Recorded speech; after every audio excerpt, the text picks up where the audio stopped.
What is going on? How's everyone doing today? Wednesday morning at 11 a.m. here in Sydney, Australia. Wherever you are in the world, I say welcome. We are 48 hours away. Constant reminder of when the next action is. You know what I'm saying? That's why you guys are here, right? We're 48 hours away from the Eye of the Tiger card in Canada. I'm still hesitant to put my bets in because the book I use hasn't offered props yet, but I have seen the props posted on other books, so we could talk about it. I have posted 3 tickets already for this weekend's fights.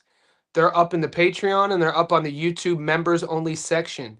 Speaking of members only, to become a JSB Insider VIP, click the link that's pinned right there on the screen. It's a couple bucks a month. Join on Patreon. You get access to all the Patreon VIPs, Patreon members only live streams, all my tickets there. Join on YouTube. You get more access here to these live streams. You get the members only post section. Whichever one you choose, though, you meet in the middle. You go to the Discord.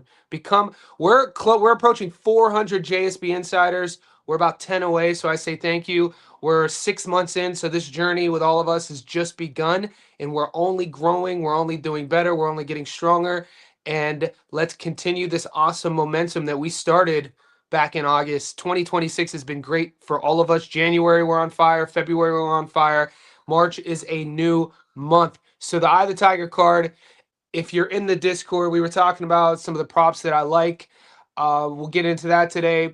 I really don't see a long parlay this week, considering the book I aforementioned isn't offering me much. Okay, so if I wake up tomorrow and I see more fights, I'll create one. 2 of the 3 tickets that are posted are actually UFC tickets. So I have a boxing prop of the week that's posted. I have a UFC double that's posted, and then I also posted my UFC prop of the week. All 3 are plus money. That's what you get around here. All the tickets you're going to get, all plus money. Okay, I'm not going to give you something that's not plus money. Why, why even come? You could do that. You could. Why even come? What's the word of 2026? Value. So as I'm going to start talking to everybody, see where you guys are coming from. Emma Banana says good morning. I say good morning to you as well. Andre, do you think there's a real chance Brandon Glanton lasts all 12? I do. I do. It's an odds play. It's a value play. I rate Brandon Glanton. I've seen him box a few times.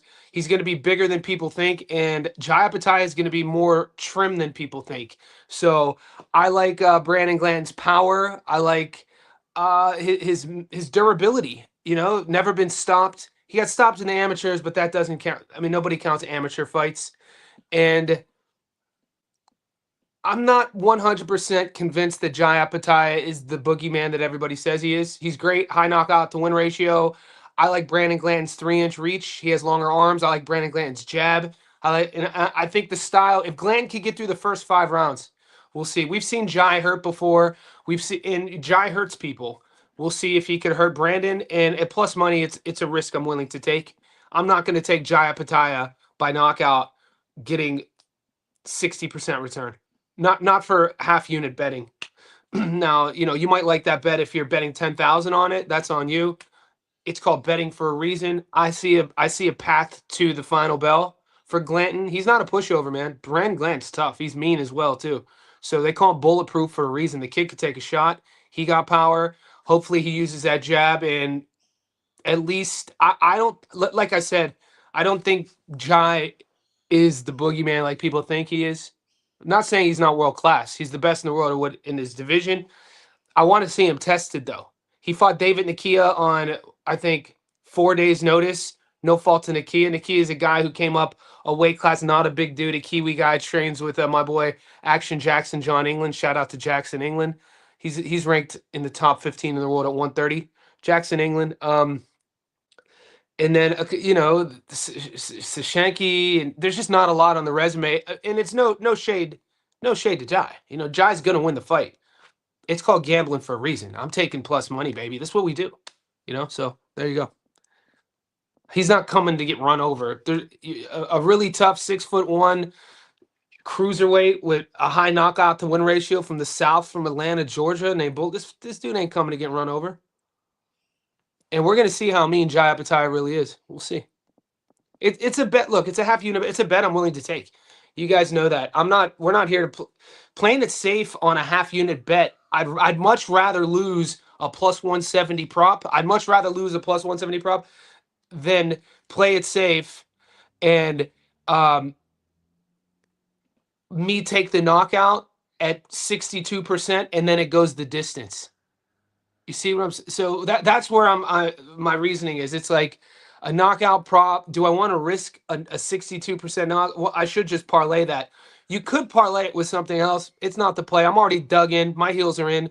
I think Glanton is going to show us things about Jai, and my bet is more about Jai, more about Glanton than it is Jai. I'm leaning on the fact that Glanton's going to be tougher than people think he is. It actually has nothing to do with Jai. I don't see Glanton winning this fight though. It's gonna hurt my soul seeing Oliveira get starched again.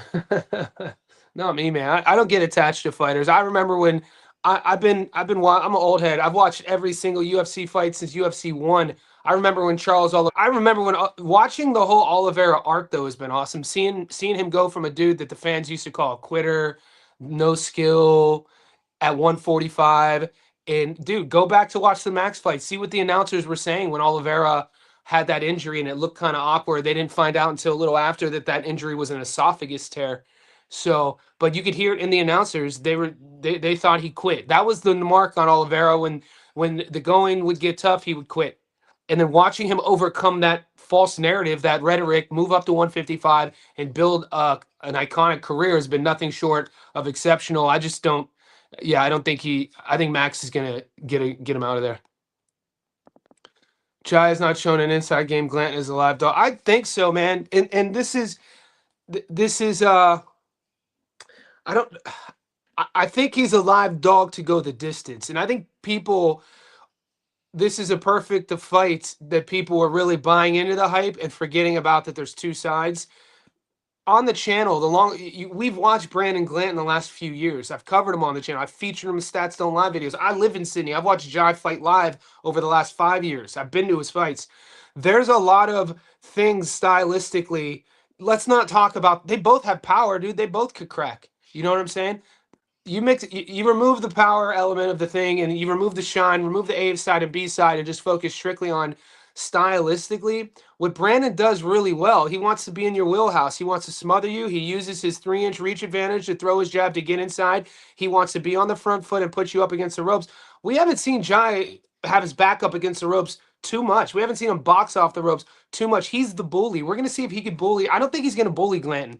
That's what I'm also leaning on. I don't like, and this is just my own ethical, as you guys have heard me speak on this before since I was a young kid.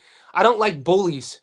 And I'm hoping that Glanton proves me right. I'm picking Jai to win on points, but I'm hoping to see Glanton test Jai in ways that, I saw Jai get his jaw broken in the second round, the second Maris Breidis fight, and then he fought the entire goddamn fight. So the kid is tough as nails.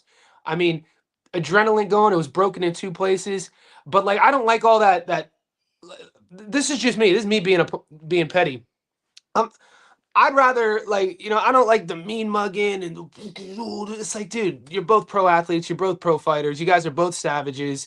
You're trying to intimidate somebody. I don't think Glanton's gonna get intimidated by that.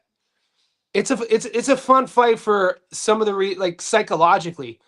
When you're looking at it, a lot of people are already sold on Opetaia going down as an all-time great. I'm not. I'm not sold that he's an all-time great. Not what I've seen. I think the defense could be leaky. I think you could fight his ego. I think he's shown a little bit of durability issues. I mean, his jaw's been broken before. Boom, boom. I mean, that's not a good thing when you rely on your power, but he puts fools in the hospital. This dude breaks bones too. So that's why he's a fun guy to think about. I need to see more. I'm not ordaining him as a future Hall of Famer yet. He's already 30 though. It's now or never. The book is telling us he's going to go out and knock Glanton out. I don't see it. I don't see him stopping Glanton. Are you going to mix your parlay with other cards? It seems you can't get plus money. I always get plus money, baby. What are you talking about? I've never once given you a ticket that wasn't plus money, and I don't mix. Nah, man. When you're finding sharp, when you're finding dogs, when you're finding props, you don't need to mix. Will I? Yeah, of course. I mean, I'm not. I mean, am I thinking of that? No. I'm kind of like, this weekend is kind of a calm before the storm for me. I'm not stressing this weekend at all. We have so many fights in March. We had such a massive February. We had such a massive January. We've grown so much as a community. We've won so much. This Eye of the Tiger card, half unit. Win or lose, obviously I'm trying to get a dub, but I'm not pushing anything. I'm not putting any circles into square pegs. You see what I'm saying? I'm not pressing. I'm not trying to get rich. I'm not betting on that on certain fights. The Eye of the Tiger card, I'm going to bet on when props are out. I'm going to look for a prop on the Stephen Butler and Hosseini fight. And then when the props are out, I'm going to look for a prop on the John Arobio versus Yomar Alamo fight. But other than that, those would be my only bets on the Eye of the Tiger card. And then the Zuffa card, I'm probably only doing the main event. I might do some other fights if I get action. I'll let you know. Just stay tuned. And I always post. You'll see me post them if I do that. But I'm not like seeking out trying to take C-level mismatches and trying to find a plus 300 C-level fight during a 6-rounder. None of that. None of that for me this week. We got a lot coming up.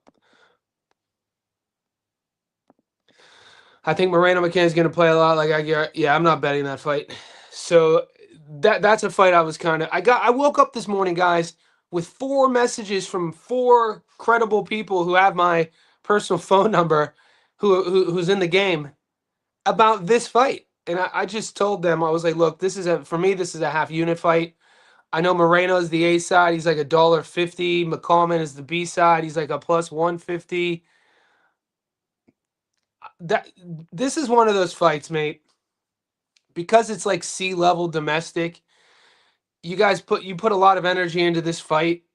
You get it wrong, it just leaves you with a bad taste in your mouth. Remember, guys, the best bet you will ever make is the one you don't make. Here's the thing about Jai. When I took a photo of him, he really was not that. He's not, man. This is what I'm talking about. Husky, he's very athletic, and he's a guy who relies on his explosivity, his power, his athleticism. But when you see, like, in terms of like torso, chest, shoulder, his big hands, and he fights too. He fights leaky to me. He's not here. He's kind of here. He's not tight like that. He's kind of loose, man. He got that thing in there. He's been man. He could easily have 1 loss and 1 knockout loss. If there would have been any signs that was broken, the ref would have stopped it, and maybe it would have been a no con because it happened in the 2nd round. I think it has to go 4, yeah. But I think I'm hoping that Glanton can make it a I want to see a boring ass fight. I want people. I want people after the Zuffa main event be like, that fight sucked. If people after the main event, if people say that fight sucked, I know I won money. Because right now that's the only bet that I've gone full unit. I put a full unit on that fight. Full transparency, I have Jai on points at plus money. That's what I'm taking. I gave that away 2 days ago. So my heels are dug in. Blue collar, appreciate you. What's your read of the week, blue collar?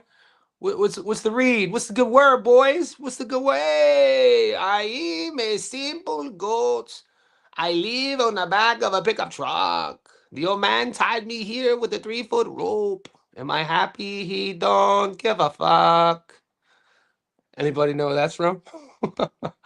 I'm aging myself. I think the over 9.5 should be considered. Yep.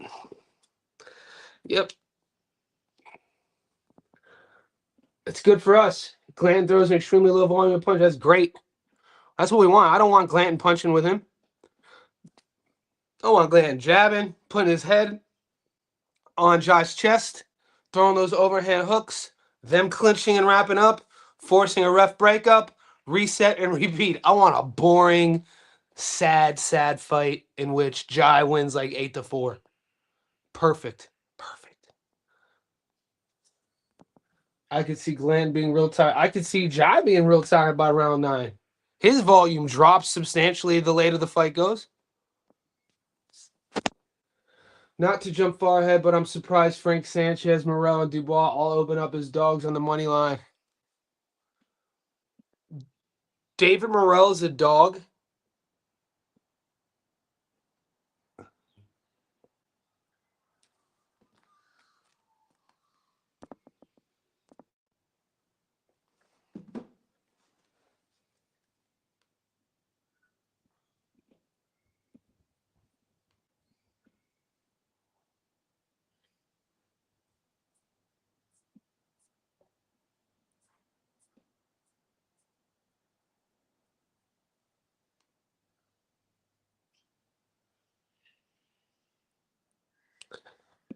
Oh, I could see him losing to Callum Smith. I forgot. I could definitely see Morel losing to Callum Smith. Morel's lucky to be undefeated. Iman Khatiev had him hurt and in trouble. Callum Smith, man, he knows how to operate a ring. Is this a 12-rounder?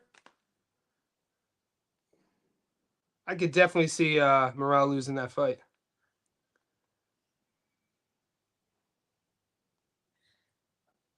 Morel, Callum, I mean, Smith was stopped against Better Beeve in the 7th. We saw him fight against Buatsi.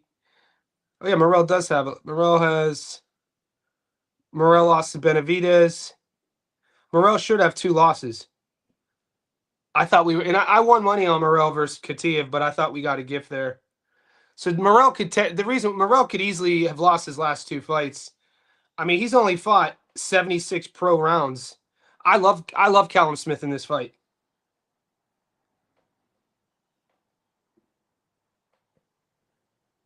Yeah, I mean, a little bit far ahead. I'm not shocked at Morel. I'm not I mean, he showed his grit and toughness, and that was a hell of a fight against Benavidez. Callum's a bit old. It is a bit of a jump. I understand why he's the dog though. It is a coin flip. It's not that big of a dog. But I mean, what have we seen in the last 5 years of Cuban Olympians? Not a lot of they're always kind of like super hyped up, and then they kind of always kind of flatten out. So I understand why he's a dog there.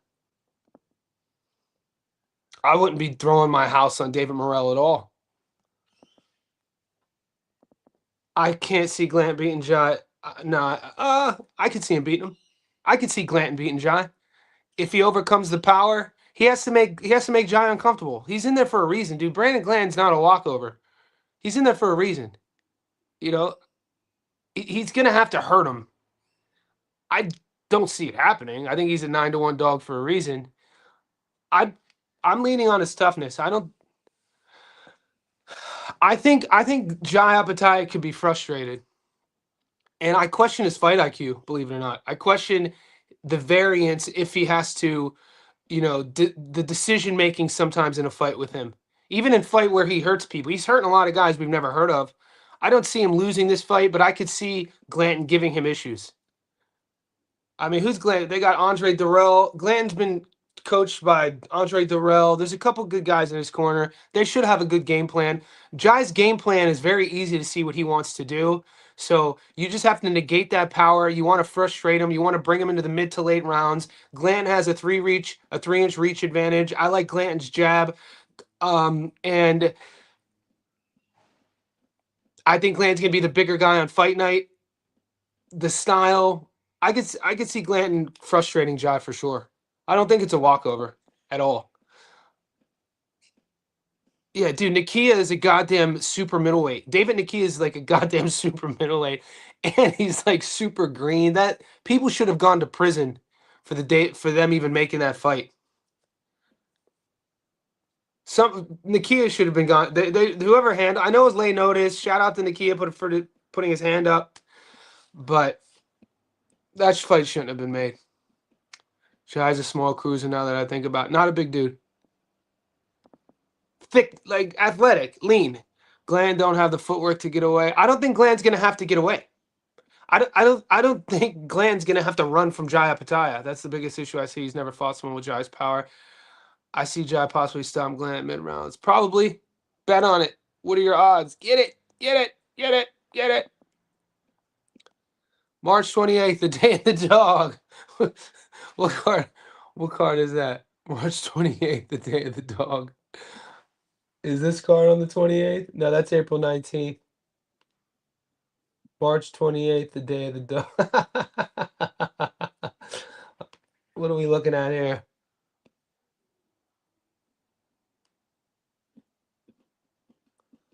Okay. March 9th, March 15th, March 21st. Okay, here we go. Moses Itama, Jermaine Franklin. We're not talking about that fight, I don't think. Frank Sanchez, Kiki Torres. Oh, you guys like Frank over Kiki? I don't. Fedora versus Thurman. I don't see this either. I'm probably going to take Seb to knock out Keith. Keith Thurman has fought twice in 7 years, man. Bradis was his last decision fight. I mean, is that the last guy you heard of? Let's pull it up.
Glant never been down. Glant was on Team USA. The over will cash.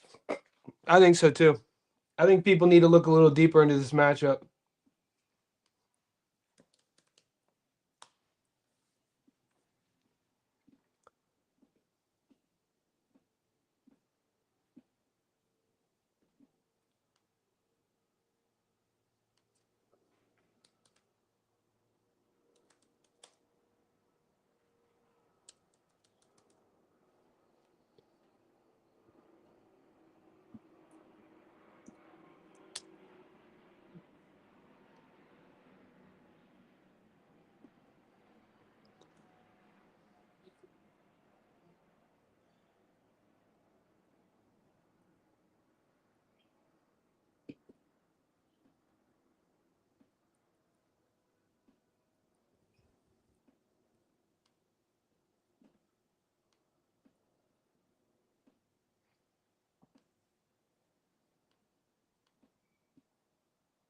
Going for the body.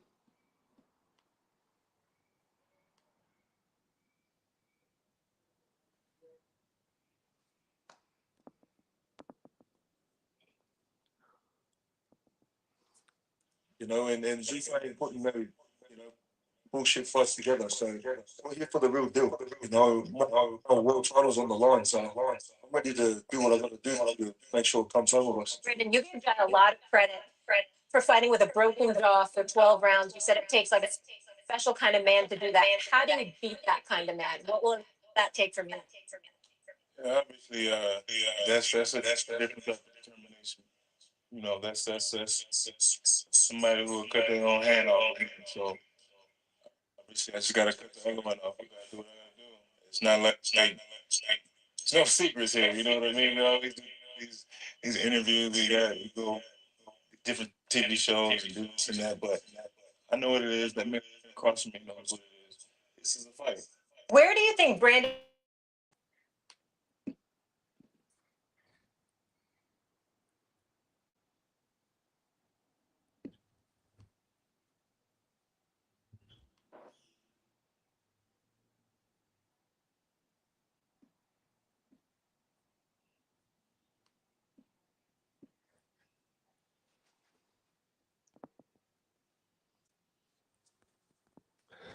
Torres going right through. Yeah, so do I. I think Kiki wins that fight too. People like Sanchez in that fight. I don't. Jai's biggest weapons over and left. I wonder how he fights Glanton, who likes to fight on the inside. That's going to be the biggest thing. That's the storyline, guys. That's the storyline right there. What Eddie says, and this is why you need Jai's at his best when he's at his range, and this is why stylistically, if you when people say Glanton is live, this is what they mean. They're talking about matchups, how each guy likes to fight, where each guy likes to fight. I mean, Glanton's gonna keep his chin down and put his head on Jai's chest. He's gonna have to turn him. Will Glanton be able to turn him?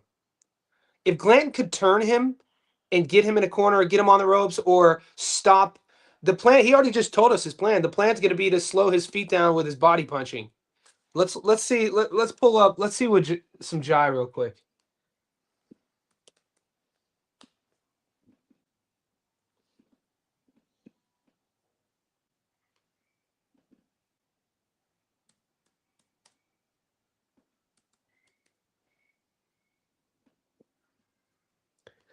I think part of me, a trap that I might be caught in too, is some of the guys down here that go to my boxing gym. They speak about Jai Opetaia like he's Mike Tyson. Like people talk about Jai down here like he's Muhammad Ali. And me being a contrarian by nature, I'm like, when I hear stuff like that, I instantly will go the other way and be like, yo, Cass is crazy. Like I don't buy into that shit. So I don't know if how much of that is playing into the fact that I don't think he's as good as he is. It might just be me being a hater. But I think Glanton is tougher than people think. And I don't think Jai is just I don't know, man. I don't know. I don't think he's the powerhouse people think he is. We'll see. If he could go in there and stop Glanton, that'll be another fight for me to start being convinced. You gotta prove it to me.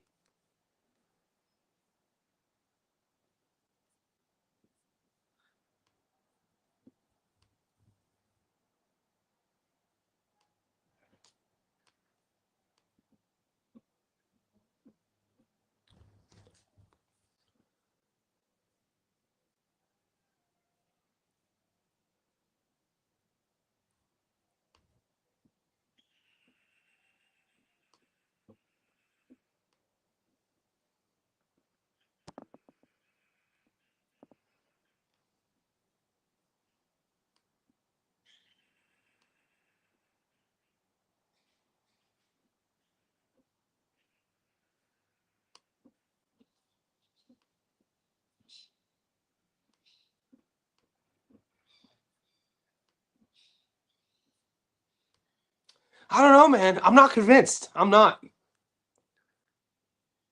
I've seen it happen. A lot of it has to do too with Australian fighters.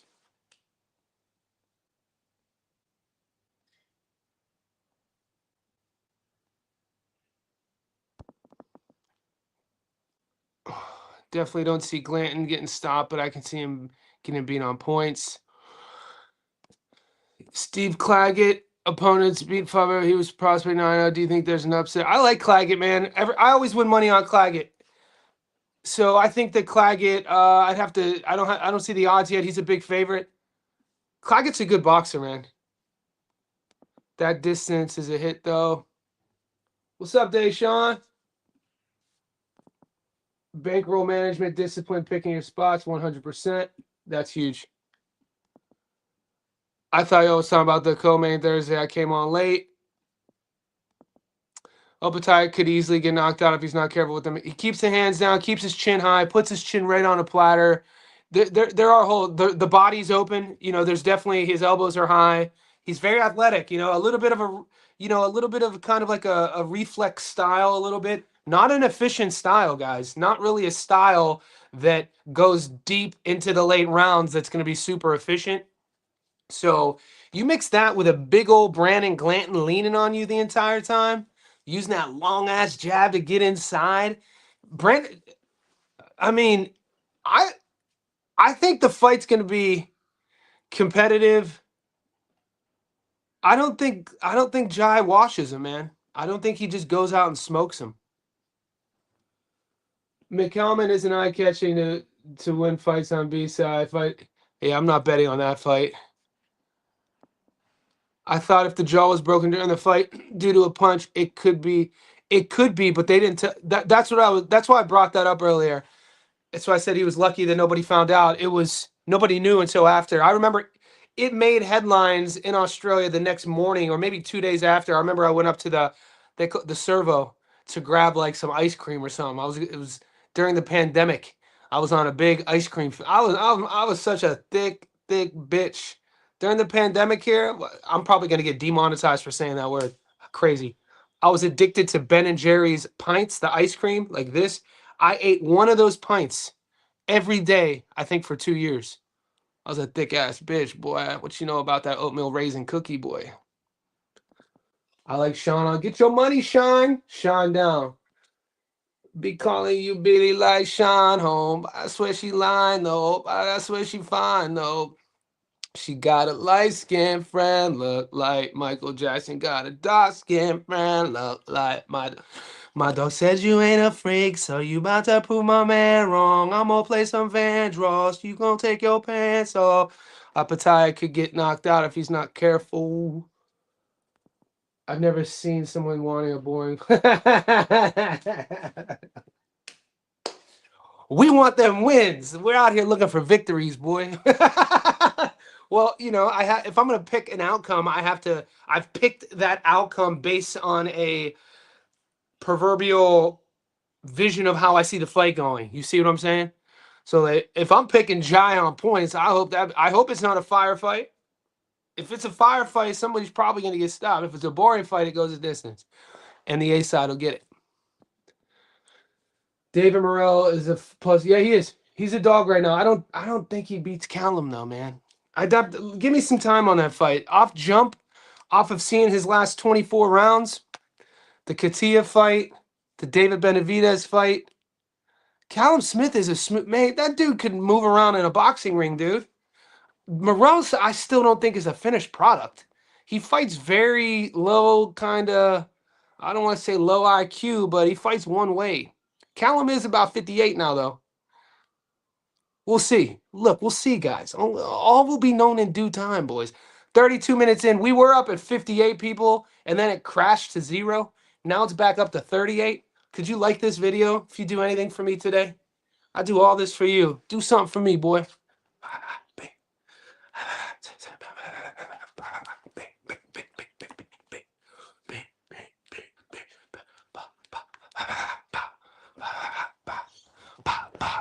Drink. Yo, Johnny, you know Butler's opponent? I do know Butler's opponent. Ramadan Hassani. Ramadan Hassani is coming up from junior middleweight. So he is a natural 154. Ramadan Hassani, I think he has like 8 knockouts out of his wins, less than a 50% knockout to win ratio. He's coming up to 160 pounds to fight Bang Bang Stephen Butler, who has an 85% career knockout to win ratio. 31 of his 37 wins are by knockout. Of his 5 losses, he's been stopped all 5 times. So with Butler, it's live by the sword, die by the sword. He's the A side. He's like Canada's sort of, Montreal, Canada's sort of, dare I say, when he's their guy. He fills out that little Montreal, Quebec arena every time he fights. And lately he just knocks people out. So I'm taking a prop on Butler to stop Hassani. Hassani's neither guy. These are not A-level guys, though.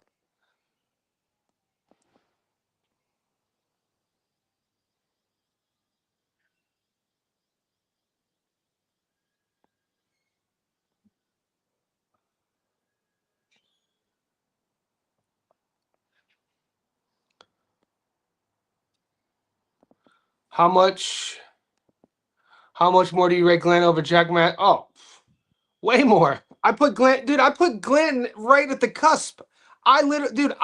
Guys, going into the CBS fight, Chris Billum-Smith, Glanton was the favorite. Just remember that. Brandon Glanton was the favorite going into the Chris Billum-Smith fight. And we picked Glanton. We lost. Dude, devinhaney, Jordan Thompson, man, that's a question that's putting me in a position to have to downgrade a fighter, which I'm not going to do. I rate Glanton a level above those guys by far. He's a Team USA guy, man. He's a Team USA guy with power, with a brutal, gritty style, with a long ass 79-inch reach, who's never been stopped, super durable. He finds a way. He's very determined in there. You're going to see it. Even the rounds he was losing to CBS, he never really got deterred. He just couldn't figure. Chris Billum Smith fought a great fight that fight too.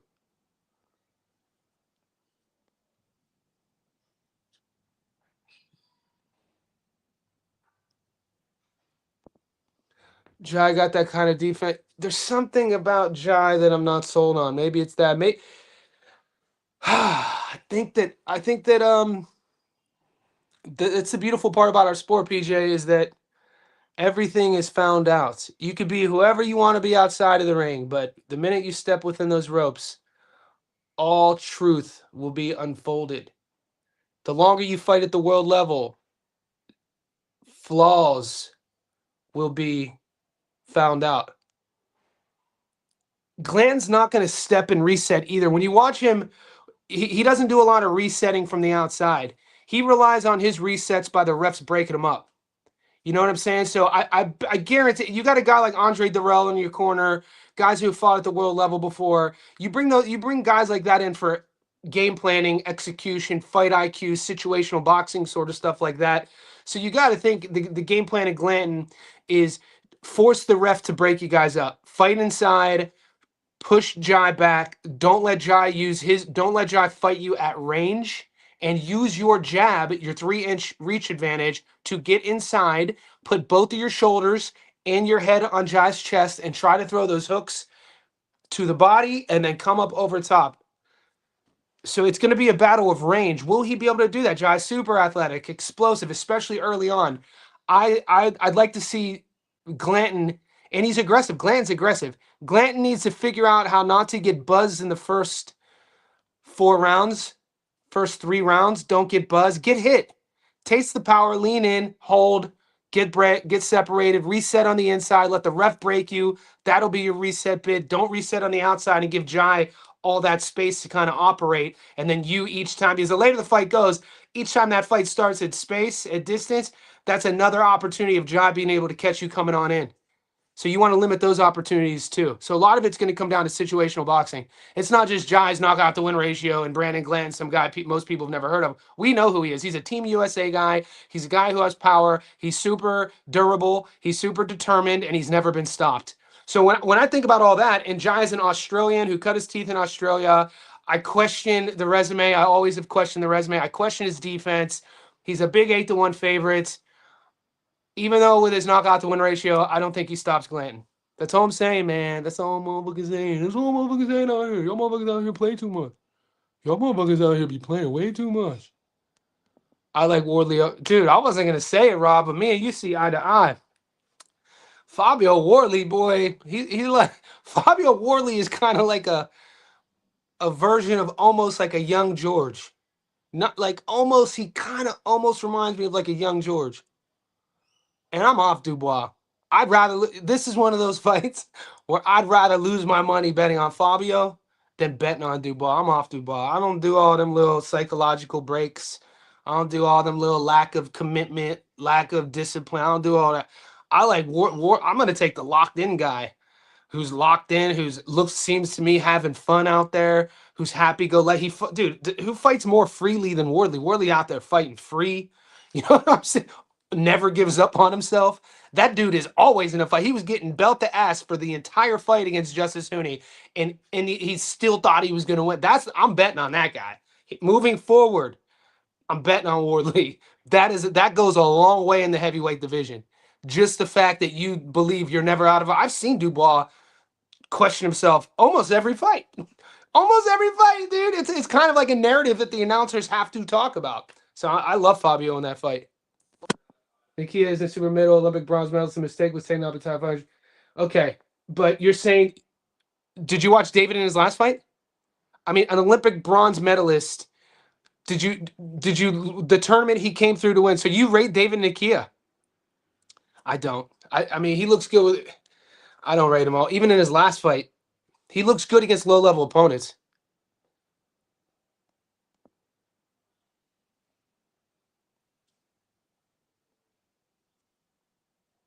I don't know, man. To me, he looked like he cut a lot of weight. He's super muscular, not a lot of body fat, trim as hell.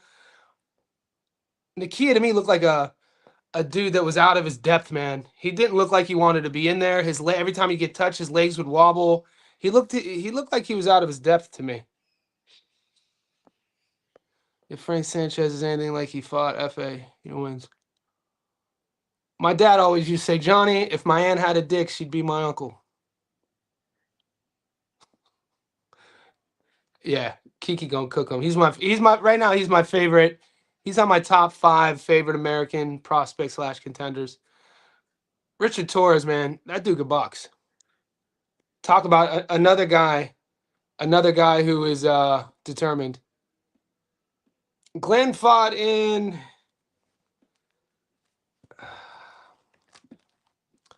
Didn't we see him in Africa? He was on that. He was on that Amir Khan African card, and then they pulled him. He fought. He also takes fights in the combat league. He's fought a couple 1-rounders in the combat league. He fought Marcus Brown this past October. Or no, this past January. No, this past October. So he fought October against Marcus Brown, stopped him in the 6th.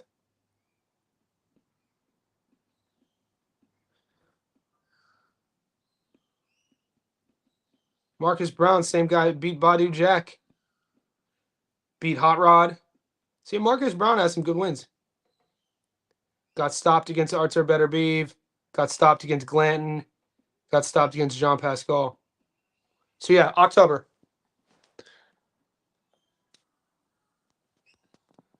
Kevin Newman, Ezra Taylor. I like both of those. Newman is in there against... Who's Newman fighting? Ezra Taylor's definitely an underdog lock. When Opetaia fight Breedis, he fought him twice. He won 2 decisions against Breedis. I just don't think he's been forced to have an inside game. Whenever you're a guy who's athletic and has certain gifts on his toes, reflexes, good power in both hands, he could punch. And if you don't, not everybody has to have an inside game. Not everybody has to fight there. Think Brandon Figueroa fights on the inside because he has to fight on the inside. He's not the most explosive guy. He's not the fastest guy. He's not going to beat you on the outside. So there's different ranges. So that's why. I mean, if he studied, if he wanted to, he probably could. It's just kind of one of those things. If you're good at something, you just focus on that. That could be a good thing or a bad thing, though. You know what I mean? I was always coached by coaches who said focus on your weaknesses. But then again, life is short. Focus on your strengths too. If you're good at something, power in your both hands, just keep drilling that.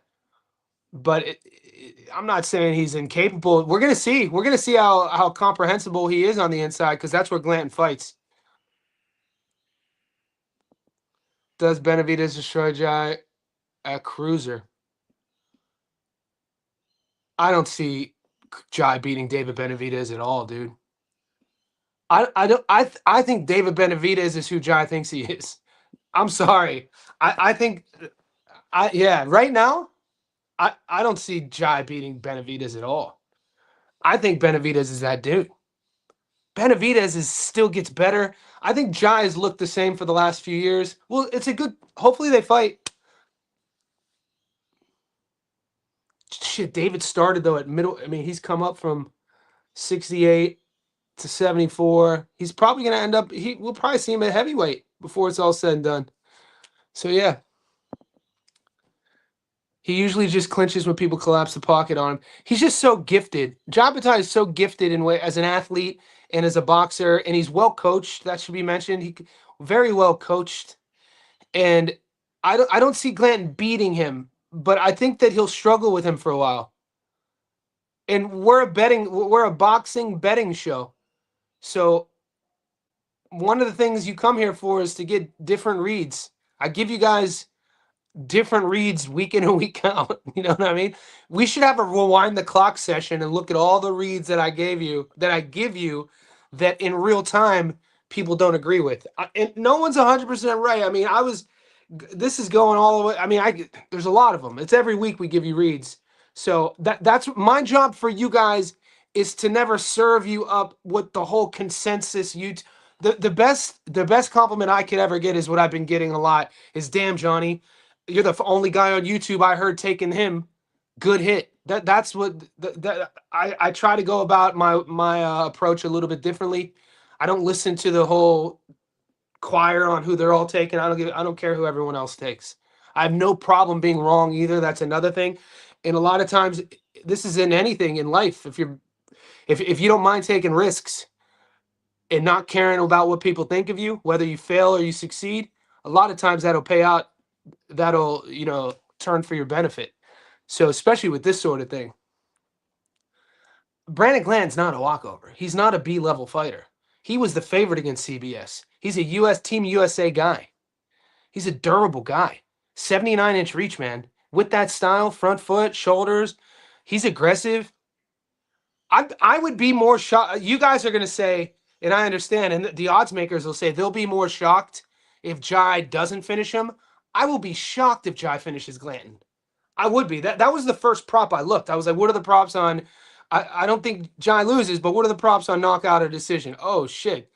All the money's coming on Jai by knockout. I'm going heavy on the points. Because I would be shocked if Glanton gets stopped. I've never seen Glanton get stopped. I've seen Jai go 24 rounds twice. I've seen that. I've seen that. I got evidence of that. I've never seen Glanton stopped. That's another thing I got to play. You know what I'm saying? Protest JDM early pick. Oh. I'd have to go JDM, man. I'd have to. I in 2020, I don't want to give the dude too much credit. I was part of a promotional team, management, called Golden Robot, and we actually managed JDM his first two UFC fights from a promotional side of things, wearing our apparel, that sort of thing. So I've had many conversations with JDM over Skype at the time, Zoom, back in 2020, 2021. So I cheer for JDM. I think I was the first one who told everybody in 2020 that he'd be a champion.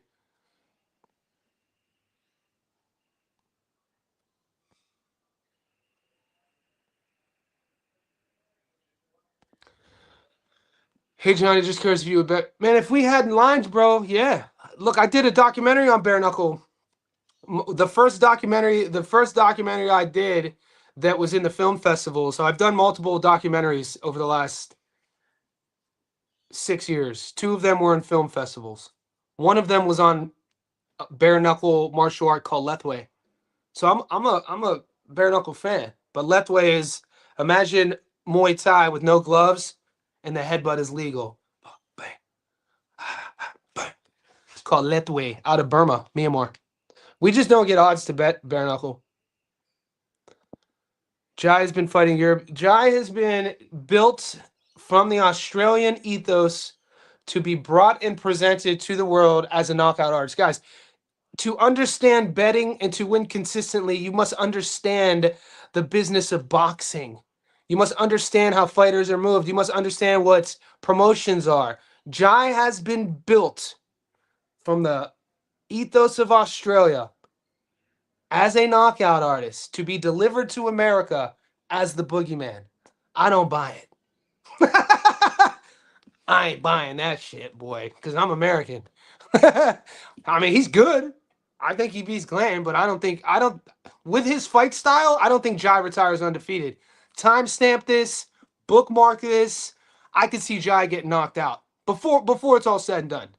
There's just too many. When you're playing at those bigger weight classes, boy, and it's not like he's Usyk. He doesn't have that slickness that Usyk has.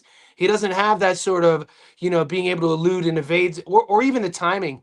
Usyk has just, in his prime, that sort of impeccable understanding of range and distance, and then knowing where to be and where not to be. Jai could sometimes be a little bit after his feet get flat. And the hands down bother me. The chin up bothers me. Having already had his chin rewired bothers me. So yeah, there's just a lot of questions about Jai on my end. I've been good. I don't need ice cream anymore. But boy, when we thought the world was gonna come to an end during the pandemic, I was on the Ben and Jerry's. Boy, slow jam. They don't know about that, do they? Want some Marvin Gaye, a little Anita, some Minnie Riperton. Definitely start this party, alright. Let's play some Ready for the World, some new edition. Do you see the live post of Andre Durrell, the trainer of Glanton? Now they post that live February 20th and say Glanton got some injury. No. Let's have a look.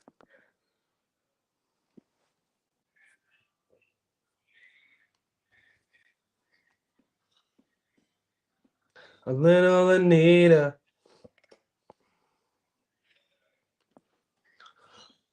Shout out to Lloyd.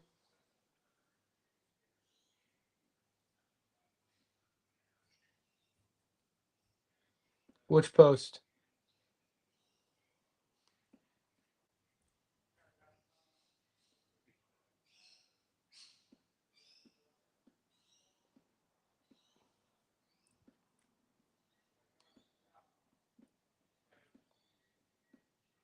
This was a week ago.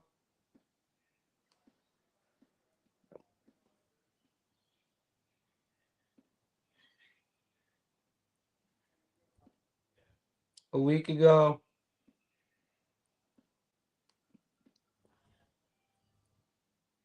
Two weeks ago.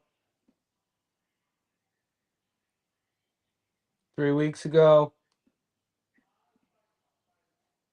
Yeah, I don't know, man. I don't know.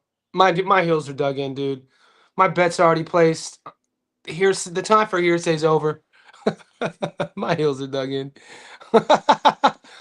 MMA bet. Do you think he will get the bet on Billy Poe and secure wrestling this Saturday? I saw that, man. I saw Poke. That's in Perth. That's on the card. Action Jackson's boys out in Perth. I haven't seen any action. If you're in Australia, guys, and you, what is that one betting app?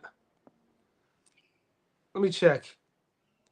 I'm a Billy Poke fan, though. You know, I'm boys with Glenn Jennings. Glenn Jennings was Tim Zoo and Costas' manager. He doesn't manage Tim anymore. Still manages Nikita. He manages Billy Poke. A lot of the Newcastle boys, Brandon Gratch, those guys. Let's see if Palmer Bet has that action.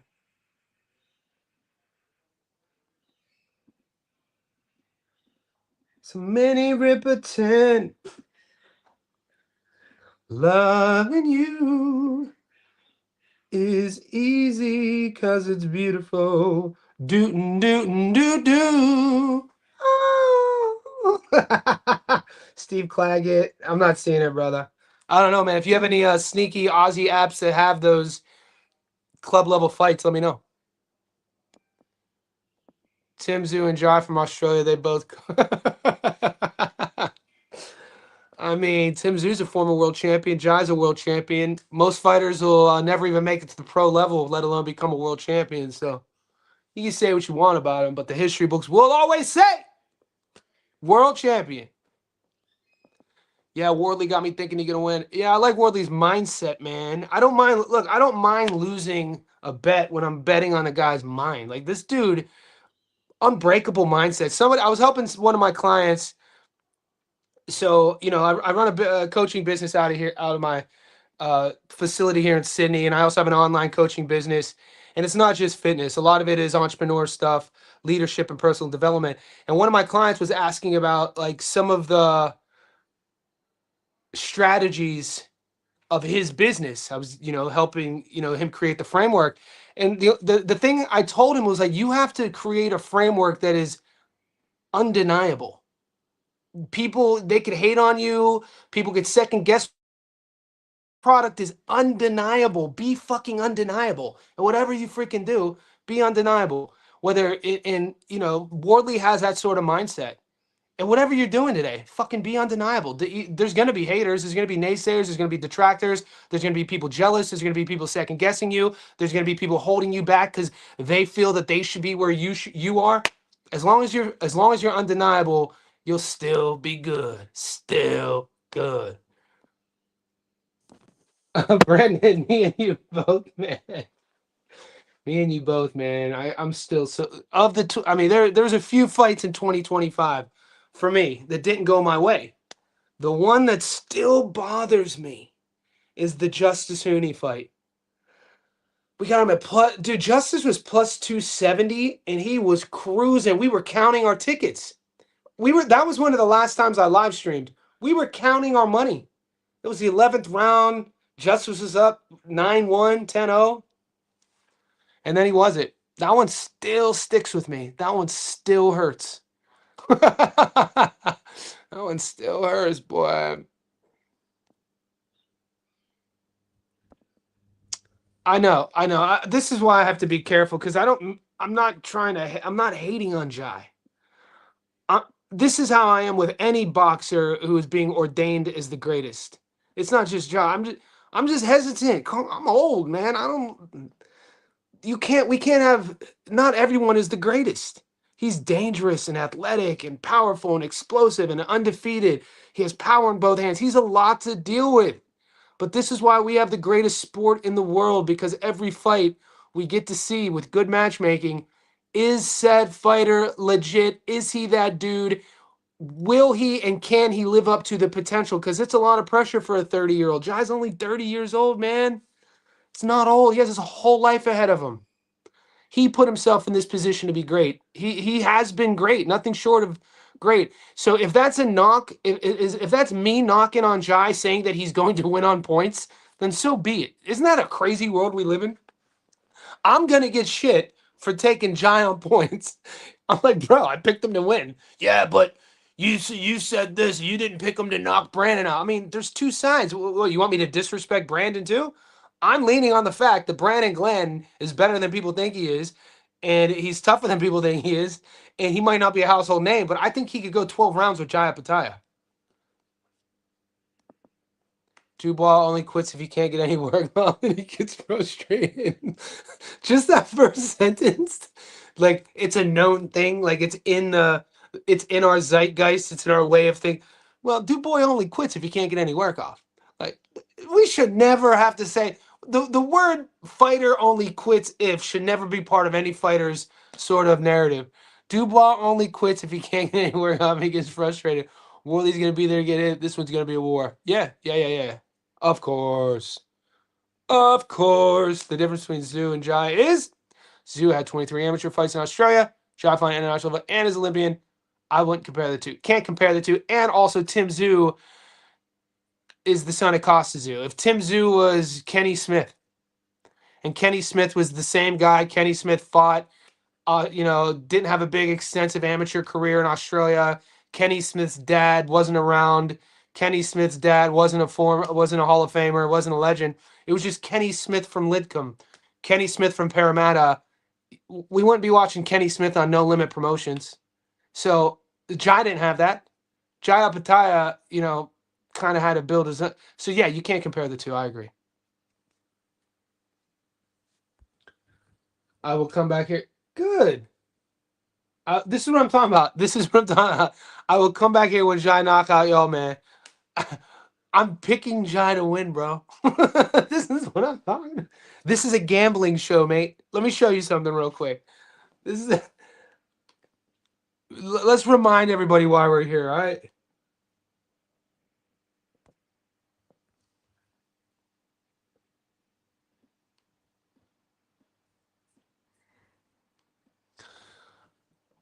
For Pule F18, this is for you, brother. This is why people come here. They don't come to my channel because I tell them to take a $1.07 favorite on the money line. 100 on Jai. He's such a big favorite, 9-1. They don't come to my channel because I tell them the obvious. Take Jai on the money line. He's a lock. You put 100 on him, you get $7 back. Fuck you. You don't need me for that bullshit. Now we get to the nitty gritty. For him to win by stoppage is a 65% return rate. I know guys in our Discord who have bankrolls who do $10,000 bets. I know guys who do $1,000 bets. I know guys who do $50,000 bets. And if you're in my Discord, You would know that to be true as well because you see all their tickets. I think from a bankroll perspective, if you're doing this as a standalone prop, I mean, I think $1,000 minimum would be great value because you get $650 back. But when we're doing, if you're $10 on Jai to win by knockout, you're getting $6.50 back. It's a 65% return. 100 gets you $65. That's okay on a prop. It's pretty risky on a prop. I like the plus 170 because plus 170, no matter what your bankroll is, you are in the green. You are getting plus money back. Whether you're betting 1,000 on points, 100 on points, $10 on points, you're doubling your money. So this is why. So you come back here when Jack gets knocked out, and then I can tell you, well, you and 65% of the world were right. Okay. And then if you think that you're a sharp, you could be a sharp. And then we could do a show together. And then, but you see my point. What's up, J Spot? Marcus Brown, October was his last opponent. That's right. Okay, I have to catch up to the chat. We got a new member. We got Boxing Finesse in the house. Appreciate you guys. Join the JSB Discord. We're approaching 400 JSB insiders. You can either join here on YouTube or on Patreon. It's a couple bucks a month. Boxing Finesse, I'll send you the Discord link. I'm going to damn, the chat is behind. Put me on the show. I'm legit. Okay. Join the Discord. Anybody in the Discord has access to the show. So that's another thing. Any JSB insider has a link to the show. So every live, I go live every day, guys. Every day I do lives. If you're a JSB insider, I could give you have a link to come on, and then we can chat it up. Julius has been on before. Freddie's been on before. Nick from Breaking Bad's been on before. So, people come on. Young Money, we've been on fire. Look, I want to make it. When does it go from? This is a serious question. I don't know. I don't have these. I don't know how long people have been doing what we do. I don't know how many live stream YouTubers there are who give you boxing advice week in and week out. I could think of a couple, and they're probably my friends.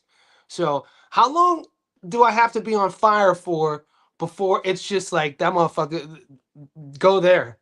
Because we've been like, you know what I'm saying? Because it is, you never know. And this is why I never get too high. It's why I never brag about me being the best, because it could go south.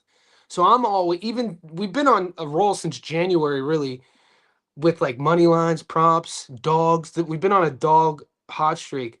But the reason why I will always be hesitant with proclaiming myself as the best, because I have a long life experience of things not going my way.